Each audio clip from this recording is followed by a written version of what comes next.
பார்க்க இதுதான் நல்ல துப்புரவான கருப்பு வெள்ளை. கருப்பு வெள்ளைன்னா அந்த மாட்டில் சுத்தமான கருப்பு வெள்ளைக்கு இந்த மடிகாம்பு, இந்த மடி இவ்வளோ தூரம் இருந்தால் அந்த மாடு ஒரு 10 லிட்டர் கறக்கும். 10 லிட்டர் கறக்க வேண்டிய மாடுன்னா இதுதான். முக்காத்தரத்து மாட்டில் முதுகு அகலம், முதுகு அகலத்தில் இவ்வளோ ஒரு கால் அமைப்பு, இந்த காலுக்கு உள்ள பை அமுங்கப்படாது. அமுங்கலைன்னா அந்த மாடு 10 லிட்டர் கறக்கும். 10 லிட்டர் கறக்க வேண்டிய மாடுனா இந்த மாதிரி டைப்பாக இருக்கணும். தோல் நைப்பு இருக்கணும். நல்ல தோல் நைப்பு இருந்தால் தான் 10 லிட்டர் கறக்கும். அப்புறம் மாடு பறிச்சா இருந்தாப்புல 10 லிட்டர் கறக்காது. தோல் நைப்பு, நல்ல சுத்தமான கருப்பு வெள்ளை.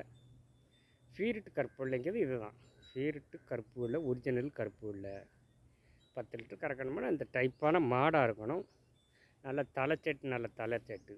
தலைக்குட்டி நல்லா இருந்தால் தான் அந்த மாட்டுக்கு பார்வை இருக்கும். நல்ல தலைச்செட்டான மாடு, நல்ல பார்வையான மாடு, நல்ல மாடு. அந்த கால் அம்பிட்டுக்குள்ளே 4 காலுமே ஒன்று போல் இருக்கும். 10 லிட்டர் கறக்க வேண்டிய மாடுனா 4 காலுமே ஒன்று போல் இருக்கும். பார்க்கல, 4 காலும் ஒன்று போல் இருக்கும். ஒன்று சொன்ன மாதிரி.